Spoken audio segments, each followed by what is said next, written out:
E o Galatasaray tá tentando a permanência do Osimhen em definitivo. Ele ainda tem contrato com o Napoli, devido a diversas polêmicas. Foi mandado para o Galatasaray em forma ali de empréstimo, e o Galatasaray quer contar com ele em definitivo. Inclusive, já está se movimentando para isso acontecer. E o Galatasaray fez uma nova oferta, teve uma proposta de 70 milhões de euros recusada pela Napoli. Eles enviaram uma nova investida de 75 milhões de euros, e a oferta seria paga em duas parcelas, ou seja, metade e já era. E eles estão aguardando a resposta do Napoli. Bom, beleza, o Osimhen, quando teve aquele título, não é mais tão inédito, já que eles ganharam outro na sequência, mas aquele título depois de mais de 30 anos, título italiano do Napoli, ele foi o grande nome ali ao lado do Kvaratskhelia. Teve diversos problemas internos, foi mandado para o Galatasaray, fez uma boa temporada no Galatasaray, foi campeão turco por lá. E o Galatasaray gostou da sua performance e enviou uma proposta nada generosa, né, cara? 75 milhões de euros. Mas aí, você acha que vale a pena? Você venderia o Osimhen por esse valor? Bom, a gente vê ele tendo dito que poderia ir para o Chelsea, para o Real Madrid. Acabamos vendo ele indo para um mercado mais alternativo, né, cara? Que é o mercado turco. Porém, se ele está bem por lá, é melhor que ele permaneça do que voltar para Napoli, onde já não tem mais clima para ele jogar ainda por lá. E depois de uma novela interminável, era o Léo Jardim pedindo mais de 1.300.000 por mês, era o Vasco não querendo pagar, enfim, o Vasco anunciou a renovação do goleiro Léo Jardim, que é um dos melhores do Brasil, não é de hoje, sempre salvo o Vasco, e teve a sua renovação anunciada até 2030, então até 2030 pelo menos, ou antes disso, né, cara, nunca se sabe, mas pelo menos até 2030 ele deve ser jogador do Vasco, já que teve seu contrato, enfim, depois de uma novela interminável, renovado. E Abel Ferreira, que tem contrato válido com o Palmeiras apenas até o final deste ano, já tem praticamente tudo encaminhado para acertar a sua renovação. E Fugito Calheira Pereira aguarda um sinal positivo de Abel para oficializar, enfim, a renovação de contrato até 2027. Ou seja, a gente viria o Abel Ferreira em território brasileiro por mais alguns anos, né, cara? Para tristeza dos rivais. E as conversas antes da Copa do Mundo deixaram as negociações bem avançadas. E a presidente já quer concluir sem desgaste, já quer deixar tudo esquematizado para só anunciar a permanência do Abel por mais algumas temporadas. Apesar da pressão interna, a diretoria entende que o objetivo foi cumprido de chegar às quartas de final, conseguiram gerar uma boa grana, né, cara, com o rendimento do Palmeiras, que acabou sendo eliminado para o Chelsea, mas vamos ser sérios, né, depois de todo esse trabalho que o Abel Ferreira fez à frente do comando técnico do Palmeiras, não tem como pensar em uma possibilidade da troca no comando técnico, apenas se o treinador quiser sair. Se ele não quiser mais continuar no Brasil, quem explorar novos mercados, aí beleza, mas se isso partir do Palmeiras é algo que seria inacreditável, né, cara, por mais que tem muitos torcedores que pegam no pé do Abel Ferreira em diversos momentos, coisa que eu particularmente não entendo, ele deve permanecer no Palmeiras, creio eu que para alegria da maioria dos palmeirenses, até 2027. Foi confirmado, essa aqui com certeza vai te impressionar, né, cara? A Sense aí saiu do Real, foi para o PSG, foi para o Aston Villa e agora deve ser o novo reforço do Fenerbahçe. E os clubes turcos estão contratando diversos jogadores de peso, né, cara? A gente viu o Galatasaray acertando a permanência do Osimhen, contratando o Leroy Sané. Agora o Fenerbahçe está trazendo o Asensio, que estava no Aston Villa e fez até com uma temporada bem aceitável. E ele será, sim, jogador do Aston Villa, do Fenerbahçe, segundo algumas informações. Bom, ele surgiu como uma promessa meteórica no Real Madrid. Nunca foi aquilo que se esperava dele, mas sempre foi uma peça bem importante, foi para o PSG, não conseguiu se firmar, agora deve ser o novo jogador do Fenerbahçe e irá sim desembarcar em território turco a partir dos próximos dias.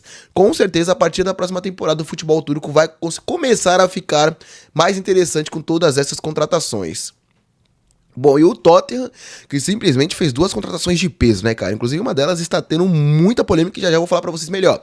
Mas o Tottenham fechou as contratações de Kudus, que era o grande destaque ali do West Ham, e também do Morgan Gibbs-White. E o pacote total das duas contratações foi de 115 milhões de euros investidos em 24 horas nos dois jogadores que com certeza chegam para ser titulares da equipe. Bom, mas aí qual a sua opinião? 115 milhões de euros, a gente viu a equipe pagando 120, 130 para jogadores piores, juntando os dois ali deu esse valor. Eu acho que até que o Tottenham fez um investimento aceitável. E são jogadores assim, que chegam para ajudar ainda mais a equipe como um todo. E simplesmente, cara, isso aqui é inacreditável. O que aconteceu entre uma reunião? Você não vai acreditar o que aconteceu na reunião entre Depay e a diretoria do Corinthians. Por quê? Como vocês sabem, recentemente aí deu diversas polêmicas que o Corinthians estaria atrasando os salários não só do Depay, mas de outros jogadores e também de funcionários da equipe, inclusive até da própria segurança que cobre, que protege o Depay aqui em território brasileiro. O Corinthians não teria pagado, teria atrasado em alguns dias apenas. E foi dito sim que o Depay, é claro, toda essa situação tá deixando ele extremamente insatisfeito. Vocês viram que ele já falou publicamente que não iria se representar e tal. E depois, novamente, mais um atraso, ele acabou faltando um treino e a diretoria do Corinthians propôs uma reunião pra resolver essa situação.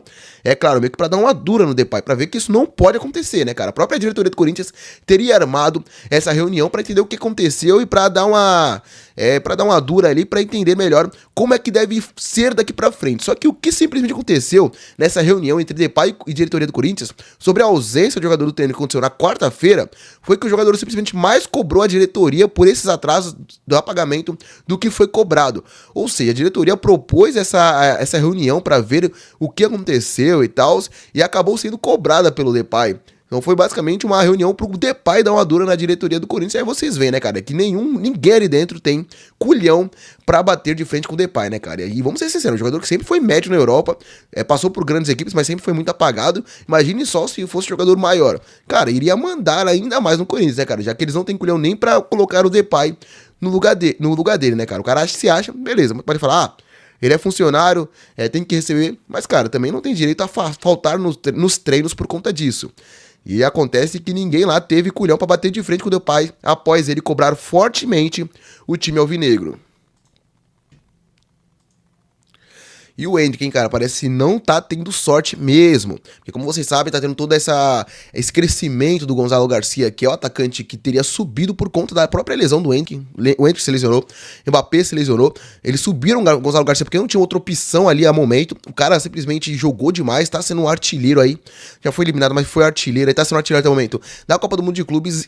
E o Endrick voltou a estar à disposição, só que ele voltou a sentir dores no tendão da coxa direita, que foi o local onde ele sofreu uma lesão muscular lá em maio, e deve ficar afastado das atividades do Real Madrid por mais algumas semanas. Realmente, cara, essa indisposição, falta de oportunidades que ele sempre teve no Real Madrid, agora todas essas lesões contínuas, deve ser se indicar que o Endrick deve ser emprestado aí nos próximos dias. Tem 19 anos, é jovem, não deve ser mais utilizado como antes, como já não era antes.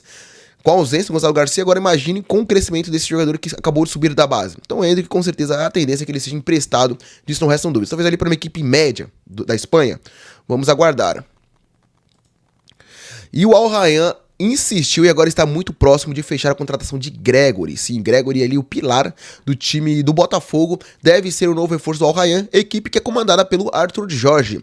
E foi disso que as negociações estão em estágio avançado, situação tratada já como encaminhada entre as duas partes. O Al Rayyan já tinha interesse nele lá atrás, o Botafogo fez jogo duro, mas agora após a Copa do Mundo de Clubes, parece que a situação se facilitou ainda mais. O Botafogo não queria perder o jogador para a Copa do Mundo de Clubes, ela já se encerrou, não se encerrou, mas a participação do Botafogo já chegou ao final, lá nas oitavas, e agora aparentemente o Al Rayyan voltou a demonstrar interesse, e agora sim o John Textor está mais aberto a vender o jogador, e aparentemente a situação já está bem caminhada para um desfecho nos próximos dias, e o Al Rayyan deve ser jogador do Al Rayyan do Catar.